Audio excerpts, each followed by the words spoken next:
Subscribe to our YouTube channel and press the bell icon to get the latest update. Register on our website eduriseindia.com to join our live classes. Hello students, कैसे हैं आप लोग। Hopefully आप लोग इस platform को बहुत enjoy कर रहे होंगे। ज्योमेट्रिकल ऑप्टिक्स में ऑलरेडी हम लोग 2 लेक्चर्स आपको वीडियो लेक्चर्स दे चुके हैं। आज हम लोग तीसरा लेक्चर लेकर के आए हैं। तो स्टूडेंट्स, अभी तक हम लोगों ने जो समझा है, हम लोगों ने समझा कि ऑप्टिक्स क्या चीज़ है। उस ऑप्टिक्स में भी बेसिकली अभी हम लोग ज्योमेट्रिकल ऑप्टिक्स समझ रहे हैं। तो ज्योमेट्रिकल ऑप्टिक्स में हम लोग क्या देखने वाले हैं, और उसके बाद जो लेक्चर 2 में उसमें जो हमने देखा कि जो रेज हम लोग बार बार कर रहे हैं, तो वो रे क्या चीज़ है उसको हम लोग डिफाइन किए थे। वेव फ्रंट के मोशन से हमने डिफाइन किया था, आपने उसको बहुत एंजॉय किया होगा।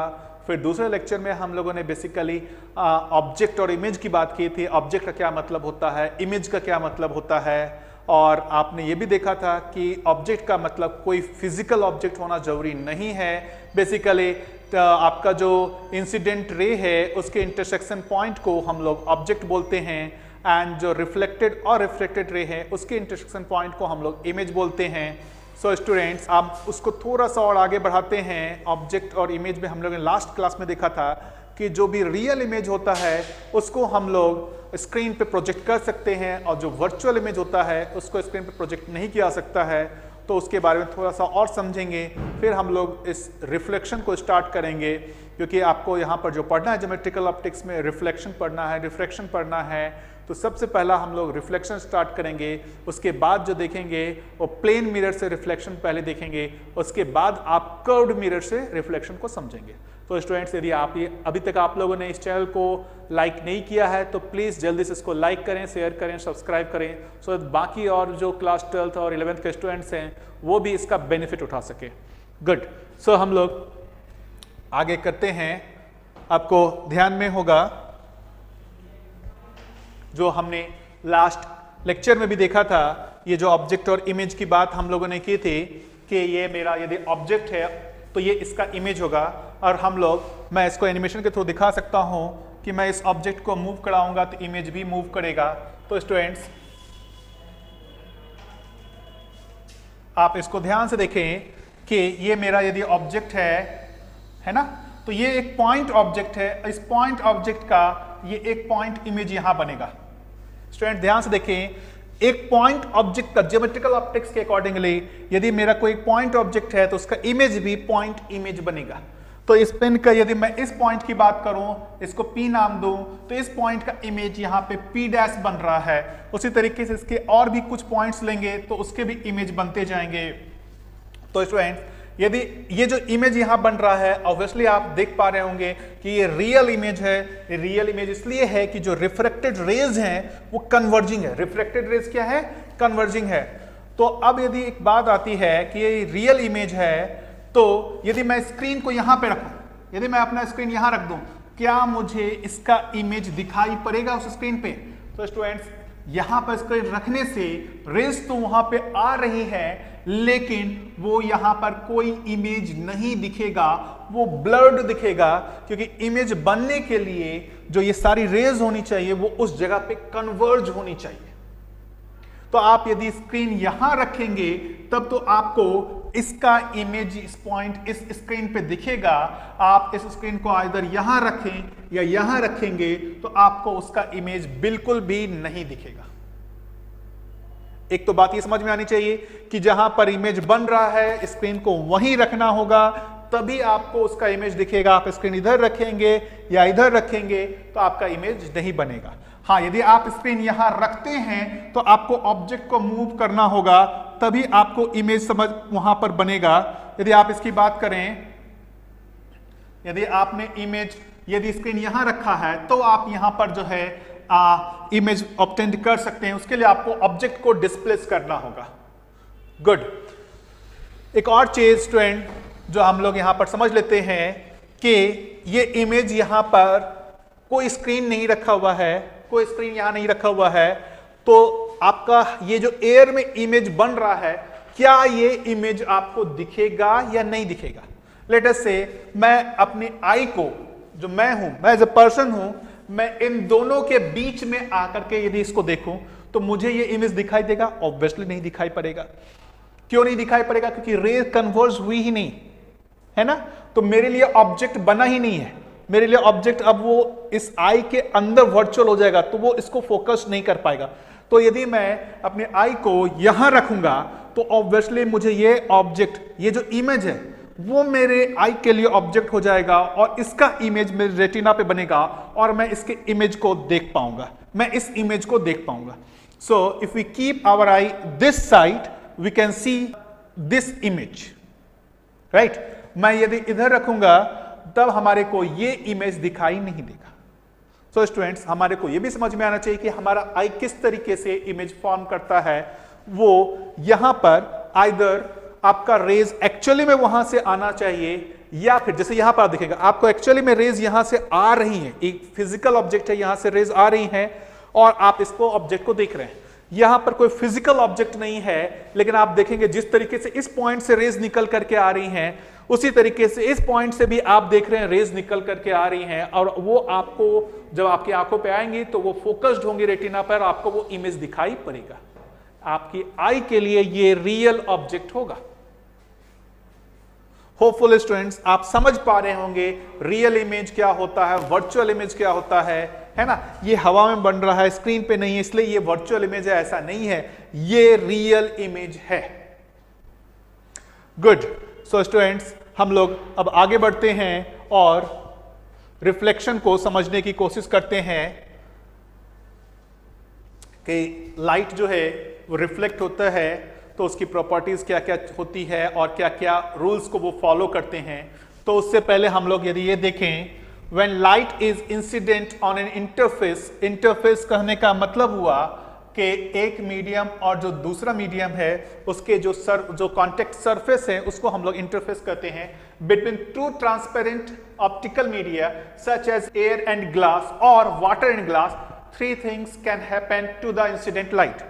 सो यदि ये मान लेते हैं कि एक लाइट रे जो है वो एयर से ग्लास में जा रही है, या एयर से वाटर में जा रहा हो, या फिर ग्लास से वाटर में जा रहा हो, है ना, तो उसमें तीन चीजें हो सकती हैं। क्या क्या हो सकती हैं उसमें हम लोग देखते हैं। पहला जो चीज ये बोल रहा है, पहला बोल रहा है इट कैन बी पार्टली और totally reflected at the interface. तो यदि ये एयर से वाटर में आ रहा है तो फर्स्ट थिंग जो हो सकता है कि वो पार्शियली और कंप्लीटली रिफ्लेक्ट हो जाए। गुड, सेम मीडियम में रिफ्लेक्ट हो जाए। दूसरा क्या हो सकता है, it can be partly transmitted by refraction at the interface and into the second medium. ये क्या हो सकता है कि वो रिफ्रैक्ट होकर के, रिफ्रैक्शन जो होता है उसको आप लोगों ने पढ़ा ही होगा क्लास 10th में कि एक मीडियम से दूसरे मीडियम में जब रे जाती है उसको हम लोग रिफ्लेक्शन करते हैं, तो हो सकता है कि वो रे रिफ्रैक्ट होकर के दूसरे मीडियम में चली जाए। और तीसरा, it can be partly absorbed in either medium, तो वो मीडियम 1 या मीडियम 2 दोनों में से किसी में भी एब्जॉर्ब हो सकता है।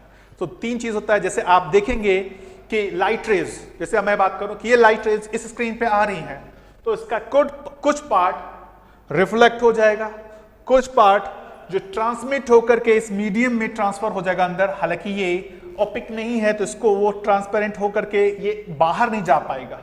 और थर्ड जो है वो कुछ क्या हो सकता है, एब्जॉर्ब हो जाएगा। तो जब रिफ्लेक्शन डोमिनेंट होगा तो उसको हम लोग रिफ्लेक्शन में स्टडी करेंगे। जब हमारा ये वाला डोमिनेंट होगा, मैक्सिमम रेज आपके रिफ्लेक्ट होकर दूसरे मीडियम में चले जा रहे होंगे, तो उसको हम लोग रिफ्रैक्शन में करेंगे स्टडी। जैसे हम मिरर की बात करते हैं, मिरर में ये डोमिनेंट होता है ना, तो इसलिए हम लोग मिरर में रिफ्लेक्शन को स्टडी करते हैं। लेकिन जब हम लेंस की बात करेंगे तो वहां पर ये डोमिनेंट होता है, तो वहां पर हम लोग किसकी बात करेंगे, रिफ्रैक्शन की बात करेंगे। एंड अभी के लिए इस एब्जॉर्प्शन को हम लोग नेग्लेक्ट करेंगे। सो हम लोग इस दोनों में ही आइदर रिफ्लेक्शन और रिफ्रैक्शन की बात करेंगे, एब्जॉर्प्शन को नेग्लेक्ट करेंगे। In our introductory study of geometrical optics, we shall consider only smooth surface. एक important चीज दिया हुआ है, we will consider only smooth surfaces that give rise to specular or regular reflection. Regular reflection, इसको geometric reflection भी कह सकते हैं, बट इसको जो बेटर नेम है स्पेकुलर और रेगुलर रिफ्लेक्शन कहते हैं। And ignore ragged uneven surface that give rise to diffused or irregular reflection। इसका क्या मतलब है उसको समझने की कोशिश करते हैं। डिफ्यूज्ड और इरेगुलर रिफ्लेक्शन का क्या मतलब है, इसको समझने की कोशिश करते हैं। राइट स्टूडेंट्स, यदि आप यहां पर देखेंगे तो ये जो मेरा सरफेस है ये पॉलिश्ड सरफेस है। पॉलिश्ड सरफेस कहने का मतलब हुआ कि इस माइक्रो लेवल पर देखेंगे तो सरफेस फिनिश बहुत ज्यादा है। सरफेस फिनिशिंग हाई होने से जो आपकी पैरेलल रेज आ रही हैं वो रिफ्लेक्ट हो करके भी पैरेलल रेज की डायरेक्शन, पैरेलल रेज में ही जाएंगे। तो सब कैसे, ये 1 2 3 4 पैरेलल रेज आ रही हैं और ये जब रिफ्लेक्ट होनी है तो वो भी जो 4 रेज हैं रिफ्लेक्टेड रेज वो भी पैरेलल हैं। तो इस तरीके के रिफ्लेक्शन को हम लोग नाम देते हैं रेगुलर रिफ्लेक्शन और स्पिकुलर रिफ्लेक्शन। यही चीज, यदि सरफेस हमारा स्मूथ नहीं हो, अनइवन सरफेस हो, इरेगुलर सरफेस हो, तो वहां पर जो पैरेलल रेज आएंगे वो किसी रैंडम डायरेक्शन में रिफ्लेक्ट होंगे। ये इस डायरेक्शन में हो रहा है, ये इस डायरेक्शन में हो रहा है, ये इधर हो रहा है, ये इधर हो रहा है। तो ये जो चारों रेज हैं, वो जो 4 रेज हैं वो पैरेलल नहीं है। तो इस तरीके का रिफ्लेक्शन को हम लोग क्या बोलते हैं, डिफ्यूज रिफ्लेक्शन और रेगुलर रिफ्लेक्शन बोलते हैं। तो स्टूडेंट्स, आप लोगों ने कभी इसको विजुलाइज किया होगा कि कभी भी जैसे आपका कोई भी चीज होता है, मेटल होता है, यदि वो मेटल को अच्छे से पॉलिश्ड कर दिया जाए तो आपका इमेज उसमें दिखने लगता है। लेकिन वो पॉलिश्ड ना हो तो आपका इमेज उसमें नहीं दिखता है। एक्चुअली पॉलिश्ड होने से क्या हो जाता है कि आपके रिफ्लेक्शन रेगुलर हो जाते हैं, तो आपके बहुत सारी रेज जो होती हैं उससे रिफ्लेक्ट होकर के आती हैं, तो आप उसके इमेज को उसमें देख पाते हैं। लेकिन यही पॉलिश्ड नहीं होता है तो वो रिफ्लेक्शन जो होते हैं वो रैंडम डायरेक्शन में होते हैं। तो जो आपकी रेज आ रही होती है वो बहुत कम रेज आ रही होती हैं, तो जो आपका इमेज बनता है उसका इंटेंसिटी बहुत बहुत बहुत कम होता है, इसलिए आपको वो नहीं दिखता है। इमेज तो वहां भी बन रहा होगा, जो 2 रेज जो होंगी, मान ले ये दोनों रेज हैं पैरेलल हैं, तो वो दोनों बना रही होंगी, है ना, लेकिन उससे इंटेंसिटी बहुत कम हो जाएगी। लेट्स से मैं कहता हूं कि 10,000 रेज हैं, तो यहाँ पर 10,000 रेज रिफ्लेक्ट होकर के सेम डायरेक्शन में जा रही हैं, या तो फिर आपको उसका इमेज दिख रहा होगा। लेकिन यहां पर जो 10,000 रेज है वो रैंडम डायरेक्शन में जा रही हैं, उसमें से बहुत कम रेज आपकी आंखों में आ रही हैं, इसलिए आपको उसका इमेज जो है नहीं दिखता है। इसलिए आप सिर्फ मिरर की बात नहीं करें, यदि आप किसी मेटल को पॉलिश्ड कर देते हैं, वहां पर भी आप अपने फेस को जाकर देखेंगे तो आपका फेस वहां दिखाई पड़ता है, वो भी एक मिरर के जैसा दिखता है।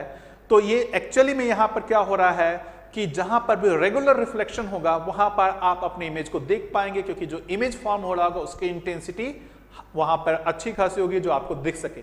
लेकिन यदि सरफेस इरेगुलर हो तो वहां आपको इमेज नहीं दिखता। जैसे आप अपने वाल को देखेंगे तो यहाँ सिंपल जो आपका जो किया हुआ है, जो वाल पे जो पेंटिंग की हुई है उस पे आपको इमेज नहीं दिखता है, लेकिन इसको बहुत अच्छे से पॉलिश्ड कर दिया जाए वाल को तो उसमें भी आपकी कुछ इंटेंसिटी दिखने लगती है, आपको इमेज अपना दिखने लगता है। सो होपफुली स्टूडेंट्स आप समझ पा रहे होंगे कि इमेज कब दिखता है कब नहीं दिखता है। इमेज दिखने के लिए आपका रेगुलर रिफ्लेक्शन होना जरूरी है। सो अभी के हम लोग जो स्टडी कर रहे हैं स्टूडेंट्स में सिर्फ और सिर्फ हम रेगुलर रिफ्लेक्शन की बात करेंगे और हम ये एज्यूम करेंगे कि हमारा सरफेस स्मूथ है और इसको अभी नेग्लेक्ट करेंगे। सो गुड, सो आगे बढ़ते हैं हम लोग लॉज ऑफ रिफ्लेक्शन। सो आगे बढ़ने से पहले हम लोग देखते हैं कि जहां भी रिफ्लेक्शन हो रहा होगा किसी भी जगह, चाहे वो प्लेन सरफेस हो या कर्व्ड सरफेस हो, वो कुछ लॉ को फॉलो करते हैं। वो क्या क्या है? तो पहला लॉ है the incident ray, the reflected ray and the normal at the point of incidence lie in the same plane. So ये आप लोगों ने क्लास 10 में पढ़ा होगा कि ये जो 3 रे हैं, incident ray, reflected ray and normal at the point of incidence. यहां ध्यान देने की बात है, नॉर्मल किस जगह पे, जिस पॉइंट पे इंसिडेंट रे इंसिडेंट कर रहा है उस प्लेन पे, वो तीनों सेम प्लेन में होने चाहिए। यदि आप इसको फिगर से समझेंगे, if this is my incident ray, if this is my incident ray, right, तो this is my point of incident, वो इस सरफेस पे रिफ्लेक्टिंग सरफेस है उस पे इंसिडेंट हो रहा है, तो इस पॉइंट पे आपका ये एक नॉर्मल हो गया, राइट, और ये आपका रिफ्लेक्टेड रे हो गया।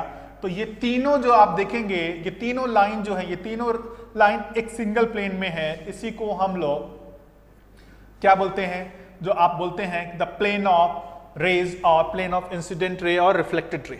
ये तीनों सेम प्लेन में होने चाहिए। ऐसा नहीं है कि ये दोनों इस प्लेन में है, ये रे ऐसा आया और ये रिफ्लेक्ट होकर के किसी इस डायरेक्शन में चला जाएगा, नहीं।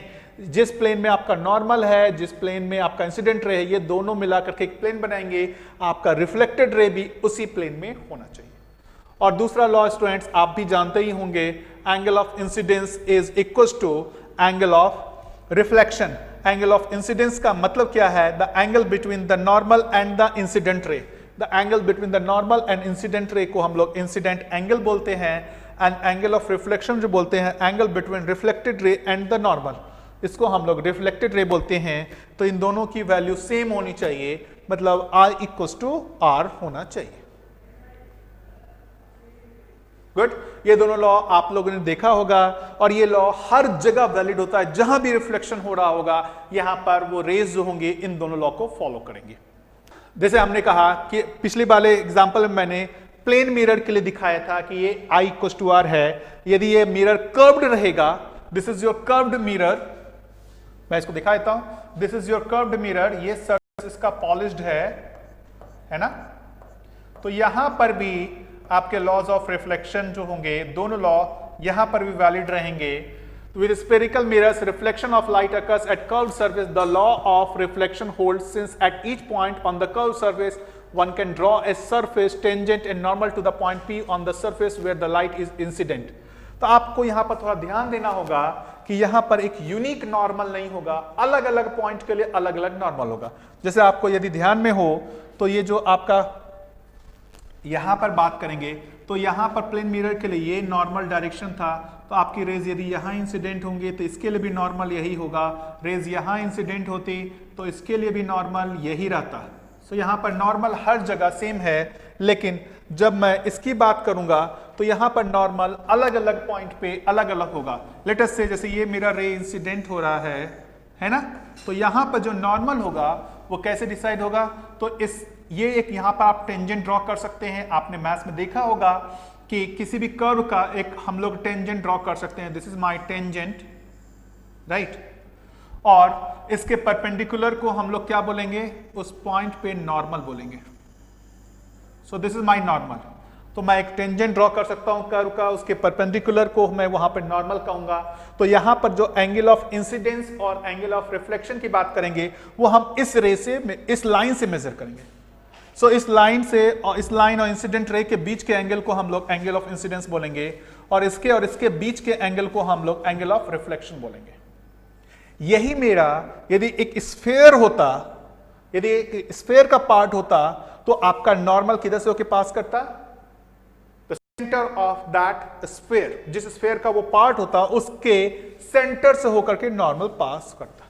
लेकिन ये जरूरी नहीं है कि ये स्फीयर का ही पार्ट हो, ये कैसा भी कर्व्ड सरफेस हो सकता है। तो उस केस में जो आपका नॉर्मल होगा वो कैसे डिसाइड होगा? आप उस पॉइंट पे टेंजेंट ड्रॉ करेंगे, उस टेंजेंट के जो परपेंडिकुलर है उसको आप क्या कहेंगे? नॉर्मल कहेंगे। तो यहां पर भी ये दोनों लॉ वैलिड है, incident ray, reflected ray and the normal, ये तीनों सेम प्लेन में होना चाहिए। एंड दूसरा जो है angle of incidence and angle of reflection, वो दोनों भी क्या होना चाहिए? सेम होना चाहिए। गुड। जैसे आपको एक एग्जाम्पल मैंने लिया है, using the law of reflection complete the ray trace diagram for the 4 rays ABCD। ये ABCD, ये 4 रेज हैं जो इस रिफ्लेक्टिंग सरफेस पे, ये स्फेरिकल सरफेस है ना, curved surface in the figure, given the centre of the curved surface is at point C। So ये जो सरफेस है, राइट, ये जो सरफेस है ये एक स्फीयर का पार्ट है, और इसका सेंटर जो है वो C पे दिया हुआ है। तो आपको ज्योमेट्री से यहां पर ड्रॉ करना है इसका, ये जो यदि इंसिडेंट रे है तो रिफ्लेक्टेड रे किधर की ओर होगा? ये पॉइंट, ये B रे है, इसका रिफ्लेक्टेड रे, C का रिफ्लेक्टेड रे और D का रिफ्लेक्टेड रे को ड्रॉ करने के लिए कहा गया है। तो आप ट्राई कर सकते हैं, मैं एक एक करके ड्रॉ करके दिखाता हूं। तो सबसे पहले आपको यहां पे इसके लिए नॉर्मल ड्रॉ करना होगा, क्योंकि ये स्फेरिकल है तो इसका नॉर्मल जो होगा वो सेंटर से होके पास करेगा ऐसा। सो this is my normal at this point P1, this is my normal at this point P1। तो यदि आपका रे जो है ये इंसिडेंट रे है, इफ दिस एंगल इज θ, तो इसी एंगल पे वो रिफ्लेक्ट भी होगा। तो मैं आपको ऐसा दिखा देता हूं, that will be the reflected रे एट दिस पॉइंट, राइट। ये भी एंगल थीटा ए होगा। आपको ये समझ में आया होगा कि हमने कैसे किया। ये हमारा नॉर्मल है, ये एंगल ऑफ इंसिडेंस है, तो ये एंगल ऑफ अब जो होगा सेम एंगल पर रिफ्लेक्ट होगा, तो ये रिफ्लेक्टेड रे होगा। यही हम बी की बात करेंगे, तो यदि हम बी की बात करें तो बी के लिए हमारा नॉर्मल ये हो जाएगा, right.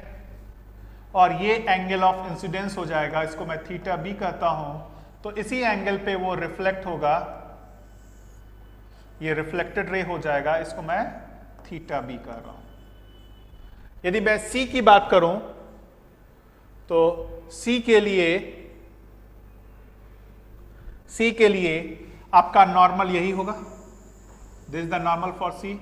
So this angle is angle of incidence, so उसी एंगल पे वो रिफ्लेक्ट हो जाएगा, दैट इज द रिफ्लेक्टेड रे।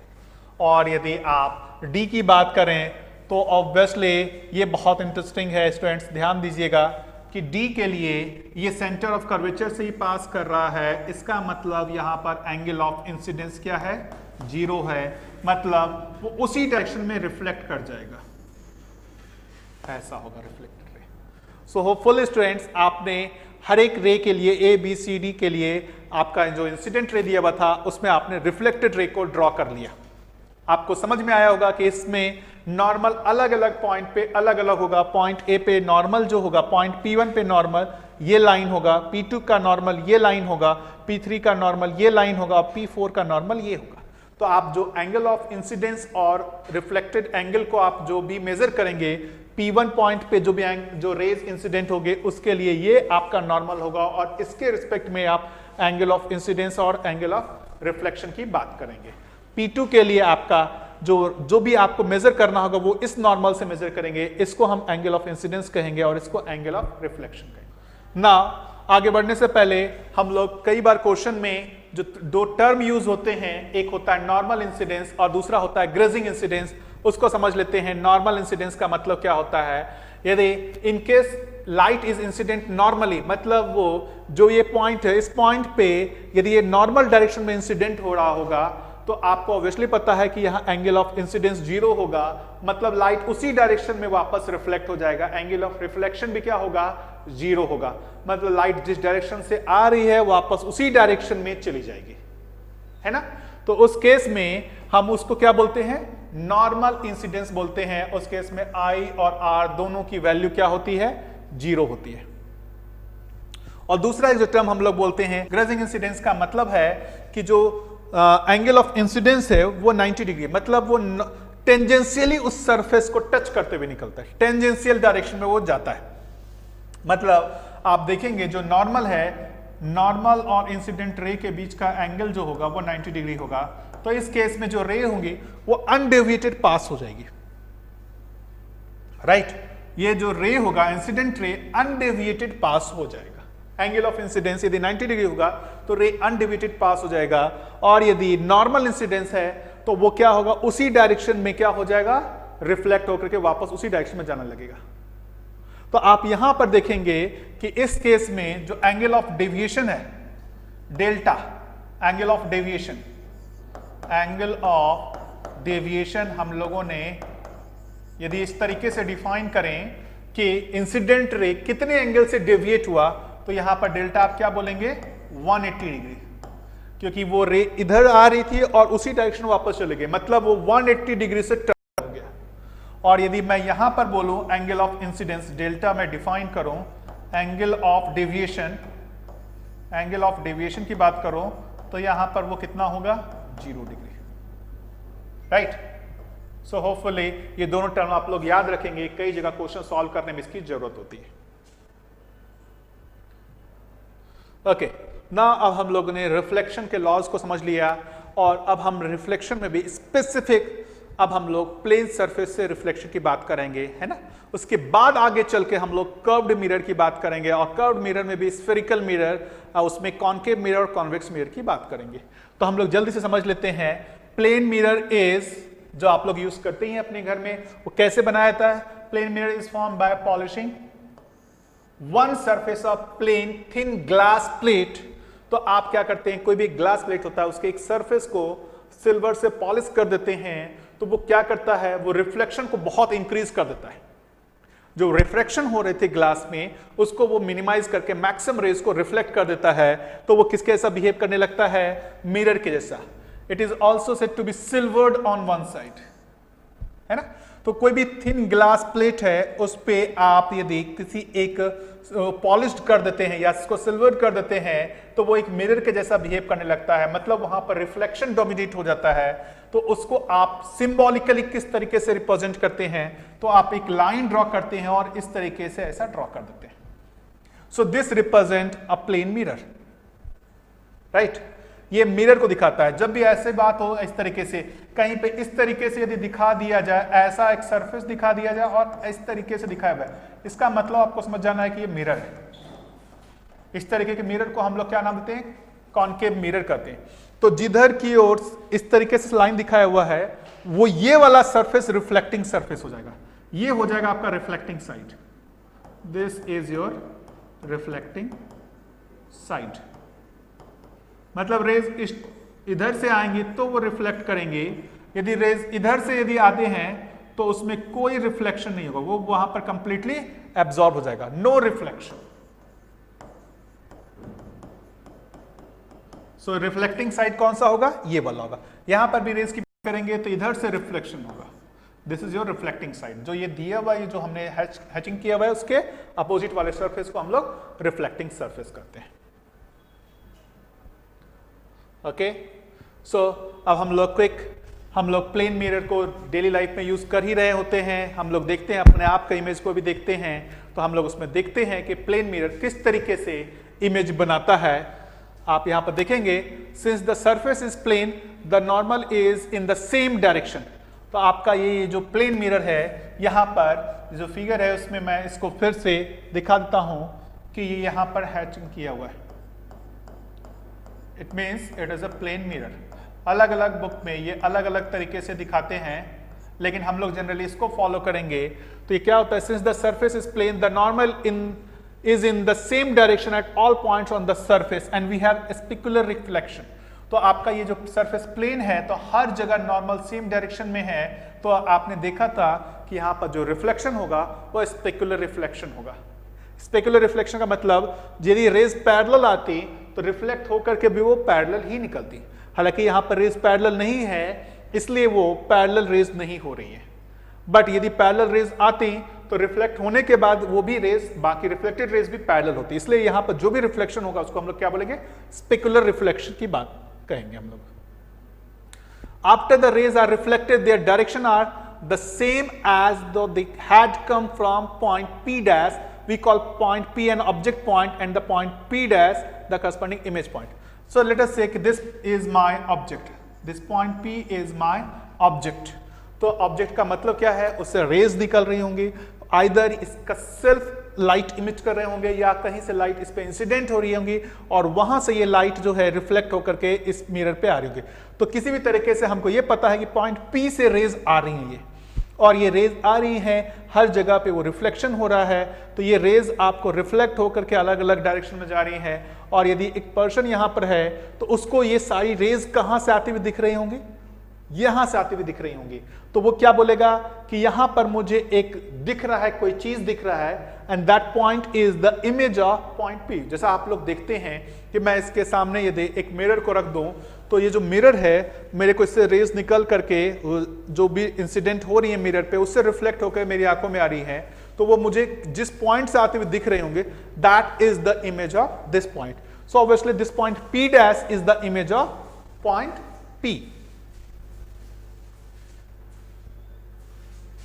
An observer who can see only the rays reflected from the surface and who does not know that he is seeing a reflection thinks that the ray originates from the image point P dash। तो student, यदि वो इस object को नहीं देख रहा है और ये मिरर बहुत लार्ज हो, ये बहुत लार्ज मिरर हो और ये पॉइंट P उसके सामने ना हो, तो उसको पता ही नहीं चलेगा कि एक्चुअल में वहां ऑब्जेक्ट है या नहीं है, राइट। उसको ये जो पॉइंट P डैश वहां दिख रहा होगा और वो पॉइंट P डैश वो इसका इमेज है या वो एक रियल ऑब्जेक्ट है, वो उसमें डिफरेंशिएट नहीं कर पाएगा। क्योंकि अभी हम लोग देखते हैं कि इमेज जो मिरर होता है वो फाइनाइट साइज का होता है और ये ऑब्जेक्ट भी रखा हुआ रहता है। लेकिन यदि हम लोग एक सिचुएशन कंसीडर करें कि बहुत लार्ज प्लेन मिरर है ना, और ऑब्जेक्ट कहीं और रखा हुआ है जिसको मैं नहीं देख पा रहा हूं, और आप यदि मिरर की तरफ देख रहे हैं, आपको वो दिख रहा है इमेज, तो आपको पता ही नहीं चलेगा कि वो जो इमेज दिख रहा है वो एक वर्चुअल इमेज है, राइट? वो किसी एक रियल ऑब्जेक्ट का वर्चुअल इमेज है, आपको पता नहीं चलेगा। आपको सिर्फ दिखेगा कि वहां पर कोई एक चीज रखा हुआ है। अभी आपको पता चलता है कि वो वर्चुअल है, क्योंकि इमेज का साइज, इमेज जो एक्चुअली में मिरर होता है वो फाइनाइट साइज का होता है और आपको दूसरे ऑब्जेक्ट भी दिख रहे होते हैं। लेकिन यदि ये मिरर लार्ज होता और ये ऑब्जेक्ट आपके सामने नहीं रखा हुआ रहता, तो जो आपको वो इमेज दिख रहा होता, आप उसमें डिफरेंशिएट नहीं कर पाते कि वो इमेज एक्चुअली में किसी रियल ऑब्जेक्ट का वर्चुअल इमेज है। ओके, ये एक इंपॉर्टेंट बात मैंने कही जिसको आप लोग थोड़ा सा सोच सकते हैं। Next, the surface in figure were not smooth, the reflection would be diffuse and the rays reflected from the different parts of the surface would go in uncorrelated direction. In this case, there would not be a definite image point P dash from which all reflected rays seem to be imminent. तो students यहाँ ये कहना चाह रहा है कि ये यदि यहाँ पर आपका रिफ्लेक्शन है वो रेगुलर रिफ्लेक्शन है, स्पेक्युलर रिफ्लेक्शन है, इसलिए आपका यहाँ पर ये इमेज बन रहा है। लेकिन सपोज करते हैं कि ये जो मिरर होता वो रफ होता है ना, तो आपका जो रिफ्लेक्शन हो रहा होता वो रेगुलर रिफ्लेक्शन नहीं होता, वो इररेगुलर रिफ्लेक्शन होता। उस केस में सारी रेज यहां पर कन्वर्ज नहीं हो रही थी। फिर से मैं कह रहा हूं, यदि ये इररेगुलर रिफ्लेक्शन हो रहा होता तो ये जो रिफ्लेक्टेड रेज हैं वो यहां पे कन्वर्ज नहीं हो रही थी, कुछ रेज ही वहां कन्वर्ज हो रही होती, तो आपका जो इमेज दिखता उसकी इंटेंसिटी बहुत कम दिखती। ऐसा आप देखते ही हैं कि यदि आपका मिरर बहुत पॉलिश्ड, मतलब अच्छा नहीं है, बहुत पुराना है और वो उसमें गंदा लगा हुआ है, तो आपका जो वहां रिफ्लेक्शन होता है वो रेगुलर की जगह इररेगुलर हो जाता है, तो आपका वहां पर क्लियर इमेज नहीं दिखता है। क्यों नहीं दिखता है? कि जो रिफ्लेक्टेड रेज हैं वो सब के सब रिफ्लेक्ट होने के बाद इस पॉइंट पे कन्वर्ज नहीं हो रही। तो जब रेगुलर रिफ्लेक्शन होगा तभी सारी रेज रिफ्लेक्ट होने के बाद इस पॉइंट पे कन्वर्ज होगी। लेकिन अभी हम लोग जो क्लास 12th में हम लोग देखने वाले हैं वहां पर सिर्फ और सिर्फ रेगुलर रिफ्लेक्शन को ही हम लोग कंसीडर करेंगे, इररेगुलर रिफ्लेक्शन को हम कंसीडर नहीं करने वाले। You cannot see your reflection in the surface of a tarnished piece of metal because its surface is rough. Polishing the metal smoothes the surface so that the specular reflection occurs and a reflected image becomes visible. So ये again ये बात कर रहे हैं कि हम लोग जो एक मिरर को देखते हैं उसमें ही सिर्फ इमेज नहीं दिखता है, यदि आपका कोई मेटल है उसको भी अच्छे से पॉलिश्ड कर दिया जाए तो उसमें भी आपको अपना इमेज दिखने लगता है, क्योंकि वहां पर भी रेगुलर रिफ्लेक्शन होना स्टार्ट हो जाता है। Good. Characteristic of image due to reflection by a plane mirror. So अब हम लोग प्लेन मिरर में उसको देख लेते हैं, कुछ कैरेक्टरिस्टिक क्या क्या है, उसके कैरेक्टरिस्टिक क्या क्या उसमें दिखता है। सो पहला जो कैरेक्टरिस्टिक दिया हुआ है, the distance of object from mirror equals to distance of image from the mirror. Obviously यदि ये प्लेन मिरर की बात करें तो प्लेन मिरर में आप लोगों ने पहले से ही पढ़ा होगा, जो ऑब्जेक्ट का डिस्टेंस होता है प्लेन मिरर से वही इमेज का डिस्टेंस होता है प्लेन मिरर से।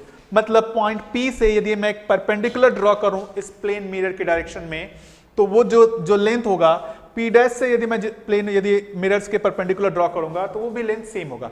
मतलब ये यदि मेरा कोई एक प्लेन मिरर है, मैं उस प्लेन मिरर से 1 मीटर के डिस्टेंस पे हूं, तो जो इमेज मेरे को दिखाई पड़ेगा मेरा अपने खुद का, वो मुझे प्लेन मिरर से बिहाइंड 1 मीटर पे दिखेगा। सो ये हर जगह फॉलो होता है। ऑब्वियसली हम लोग सिर्फ प्लेन मिरर के लिए इसको कर सकते हैं, आगे चल के कर्व्ड मिरर के लिए देखेंगे तो वहां पे ये रूल फॉलो नहीं होता है। So this is valid only for plane mirror. The second point is all the incident ray from a point object will meet at a single point after reflection from a plane mirror which is called image. All the incident rays from a point object will meet at a single point. So actually में देखिए meet, देखिए यहाँ पर फिर से इसको meet का मतलब क्या है, आइदर एक्चुअली मीट कर सकते हैं और अपीयर टू मीट। जैसे यहाँ पर आप देखेंगे बहुत सारे इंसिडेंट रेज उस पे इंसिडेंट हो रही हैं और सब के सब रिफ्लेक्ट हो रहे हैं, तो आपको वो जो है वो अपीयर होगा कि वो सब के सब P' पॉइंट से क्या हो रहे हैं, वो ओरिजिनेट हो रहे हैं। ठीक है। अगेन ये हम लोग इसलिए कर रहे हैं क्योंकि हम लोग सिर्फ और सिर्फ रेगुलर रिफ्लेक्शन को ही कंसिडर कर रहे हैं। Third point, the line joining a point object and its image is normal to the reflecting surface.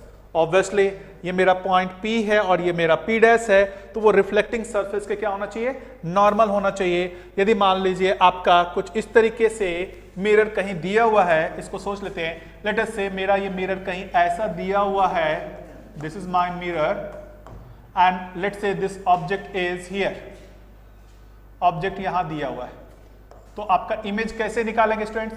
तो बहुत लोग सोचते हैं हॉरिजॉन्टल, ये इसका इमेज होगा, ऐसा लोग बताते हैं, है ना। कुछ स्टूडेंट्स को कंफ्यूजन होता है कि ये इसका इमेज है, गलत है ये इमेज नहीं होगा। क्यों नहीं होगा? कि ऑब्जेक्ट और इमेज को ज्वाइन करने वाला जो लाइन है वो रिफ्लेक्टिंग सरफेस के परपेंडिकुलर नहीं है। सो आपको ध्यान में रखना है कि जो इमेज होगा वो इसके परपेंडिकुलर होगा। कौन सा? जो आपका प्लेन सरफेस है इमेज का, सॉरी मिरर का जो सरफेस है उसके परपेंडिकुलर होना चाहिए। और एक ये रूल होगा कि इमेज इस लाइन पे होगा। और फर्स्ट रूल को यदि करें, distance of object from mirror, mirror हो या द सरफेस ऑफ मिरर, जरूरी नहीं है कि मिरर आपका पूरा एक्सटेंडेड मिरर हो, तो आपके जो सरफेस है, जो मिरर का सरफेस है, उससे जो ऑब्जेक्ट का डिस्टेंस है वही डिस्टेंस इमेज का भी होना चाहिए। सो दो चीज हो गया, ऑब्जेक्ट इमेज को ज्वाइन करने वाली जो लाइन है वो जो मिरर का सरफेस है उससे परपेंडिकुलर होना चाहिए, और दूसरी एक बात, उस सरफेस से जो ऑब्जेक्ट का डिस्टेंस है वही इमेज का डिस्टेंस होना चाहिए। नेक्स्ट पॉइंट को देखते हैं, और कौन सा पॉइंट है? For a real object the image is virtual. So आप यहां देख सकते हैं कि this is your real object, this is your real object, this is your real object. So plane mirror real object का वर्चुअल इमेज बनाता है, and this is the virtual image. क्यों वर्चुअल इमेज है? क्योंकि आपके रिफ्लेक्टेड रेज देखेंगे तो diverging है, रिफ्लेक्टेड रेज डाइवर्जिंग है, इसीलिए जो इमेज बन रहा है उसको हम लोग वर्चुअल इमेज बोलेंगे। और and for a virtual image, virtual object, the image is real. अब इसको भी एक एग्जांपल से समझ लेते हैं। वर्चुअल ऑब्जेक्ट का मतलब क्या? Let us say this is my plane mirror. So obviously students, आपको यदि ध्यान में हो, मैंने सेकंड लेक्चर में बताया था वर्चुअल ऑब्जेक्ट का मतलब क्या हुआ कि यदि इंसिडेंट रे कन्वर्जिंग हो, यदि इंसिडेंट रे कन्वर्जिंग हो, मतलब क्या हुआ? लेट अस से लाइट कुछ इस तरीके से रिफ्लेक्ट होकर के आ रही है,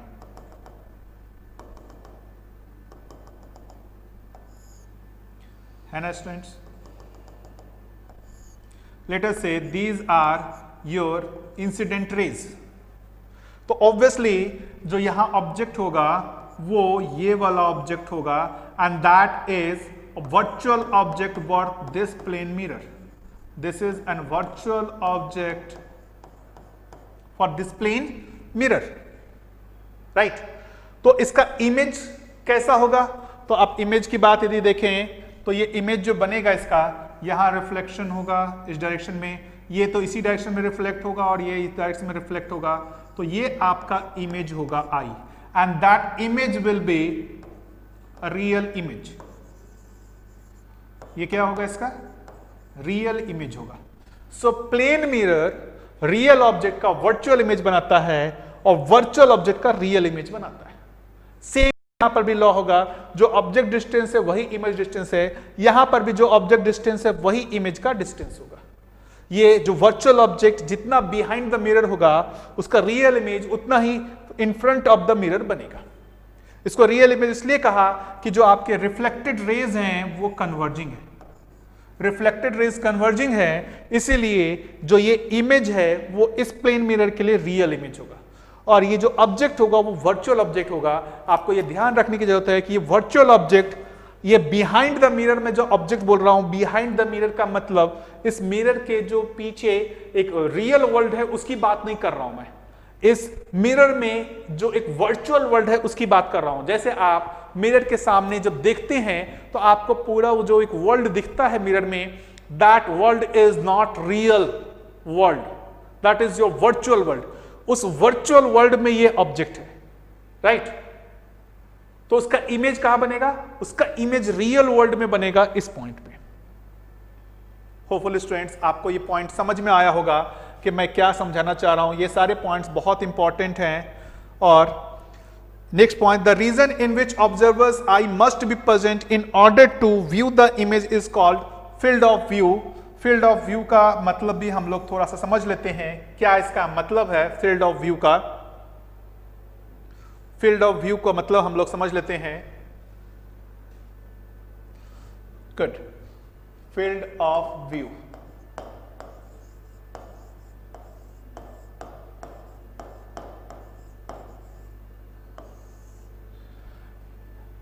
सपोज करते हैं स्टूडेंट, ये मेरा एक प्लेन मिरर है। लेट अस से मेरा प्लेन मिरर का साइज इतना ही है और ये मेरा एक पॉइंट ऑब्जेक्ट है। ये मेरा पॉइंट ऑब्जेक्ट O है। सो स्टूडेंट्स हमारे को पता चल चुका है कि इसका इमेज जो होगा वो इस मिरर के परपेंडिकुलर लाइन पे, और जितना ये डिस्टेंस है उतना ही डिस्टेंस पे यहाँ पर होगा। राइट। अब मैं अलग अलग सिचुएशन दिखा रहा हूं और मैं ये जानना चाहता हूं कि क्या मेरा इधर यहाँ पे अब आई रखेगा मैं। लेट अस से मैं यदि यहाँ से देख रहा हूं तो क्या ये मुझे उसका इमेज दिखेगा या नहीं दिखेगा। मैं बहुत डिफरेंट पोजीशंस दिखा रहा हूं मैं अपना, तो क्या मुझे उसका इमेज दिखेगा या नहीं दिखेगा, किस पोजीशन से मेरा इमेज दिखेगा, किस पोजीशन पे मेरा इमेज नहीं दिखेगा, ये आपको डिसाइड करना है। राइट। तो स्टूडेंट्स आपको पहले समझ में आना चाहिए, इमेज दिखने के लिए रेज आनी चाहिए आपके पास। इमेज दिखने के लिए आपके पास रेज आनी चाहिए रिफ्लेक्ट होकर के। तो आपसे इसको देखा जाए, जितने भी रेज इस पे इंसिडेंट हो रही होंगे वो रिफ्लेक्ट हो रही होंगे, तो सारे रिफ्लेक्टेड रे जो देखेंगे वो कहां से आते हुए दिख रहे होंगे, इमेज से। सो वी कैन थिंक कि जो भी रेज जा रही होंगी रिफ्लेक्टेड रेज वो मैक्सिमम इस रीजन में होंगे, बाकी जितने भी रेज होंगी वो इसी रीजन में आएंगे। कोई भी रिफ्लेक्टेड रे इससे इधर या इससे इधर अपने आप को नहीं दिखेगा मुझे। इसको थोड़ा सा आप लोगों को समझना चाहिए। These are the extreme reflected rays, और जितने भी रिफ्लेक्टेड रेज होंगे बाकी इसके बीच में ही रहेंगे, है ना। तो इसी रीजन को हम लोग फील्ड ऑफ व्यू बोलते हैं। फील्ड ऑफ व्यू का मतलब इस रीजन से हम लोग इमेज को देख सकते हैं। तो इसको इमेज दिखेगा, इसको इमेज दिखेगा, बट इसको नहीं दिखेगा और इसको नहीं दिखेगा इमेज। सो होपफुली आपको फील्ड ऑफ व्यू समझ में आया होगा। ठीक है। एक और इंपॉर्टेंट कंसेप्ट जो है हम लोग डिस्कस कर लेते हैं। सो एक कंसेप्ट है, लेट अस से मेरा मिरर यहां है, this is my mirror, and suppose my object is at this point. तो मैं स्टूडेंट से पूछता हूं कि बताओ स्टूडेंट, क्या इस ऑब्जेक्ट का इमेज इस मिरर में बनेगा या नहीं बनेगा। स्टूडेंट्स बोलते हैं नहीं बनेगा। क्यों? सामने मिरर नहीं है। स्टूडेंट्स बोलते हैं कि भाई सामने मिरर नहीं तो इमेज कैसे बनेगा। तो जो उनको इमेज दिख नहीं रहा है, वो यहीं पर रह करके देख रहे हैं, उनको इमेज दिख नहीं रहा है, इसलिए वो बोलते हैं कि इमेज नहीं बनेगा। सो स्टूडेंट समझने की जरूरत है, इमेज बनना और दिखना दो अलग चीज है। इस पर्सन को इमेज नहीं दिख रहा, इसका मतलब ये नहीं है कि इमेज नहीं बन रहा है। ठीक उसी तरीके से इसका इमेज यदि पर्सन को नहीं दिख रहा है, इसका यह मतलब नहीं है कि इसका इमेज नहीं बन रहा है। एक चीज मैं बता दूं कि जो प्लेन मिरर का कितना भी छोटा पार्ट लेंगे उसका कंप्लीट इमेज बनता है, जो भी उसके सामने जो वर्ल्ड होगा। राइट। ये मिरर कितना भी छोटा रहता, इसके सामने के जो भी वर्ल्ड होंगे, जो भी रियल वर्ल्ड होगा, उसका कंप्लीट इमेज इस मिरर में बनेगा। फिर से मैं रिपीट कर रहा हूं कि मेरा मिरर कितना भी छोटा हो, है ना, उसके जो रिफ्लेक्टिंग सरफेस के जो इस साइड का वर्ल्ड होगा उसका कंप्लीट इमेज उस मिरर में बनेगा। आप उसको देख पा रहे हैं या नहीं देख पा रहे हैं वो दूसरी चीज है। आपको अलग अलग एंगल पे अलग अलग इमेज दिखेगा, लेकिन इमेज तो कंप्लीटली फॉर्म होगा। इस ऑब्जेक्ट का भी इमेज ये बनाएगा, और कहां बनेगा, तो आप यहां पर इसके सरफेस को ड्रॉ कर सकते हैं इस तरीके से, और ये यहां पर आपका इसका इमेज बनेगा उतने ही डिस्टेंस पे। राइट। इसके इमेज को देखने के लिए, इसके इमेज को आपको देखने के लिए आपको जिसके फील्ड ऑफ व्यू में आना पड़ेगा, और फील्ड ऑफ व्यू कैसे हम लोग निकालेंगे, आप इससे इसको ज्वाइन कीजिए और इससे भी इसको ज्वाइन कीजिए, मिरर के एंड्स को ज्वाइन कर दीजिए और इसको एक्सटेंड कर दीजिए। So these are the extreme reflected rays, जो ये ऑब्जेक्ट से इस मिरर पे इंसिडेंट हो रहे होंगे, तो ये एक्सट्रीम रिफ्लेक्टेड रेज होंगे। So this region is the field of view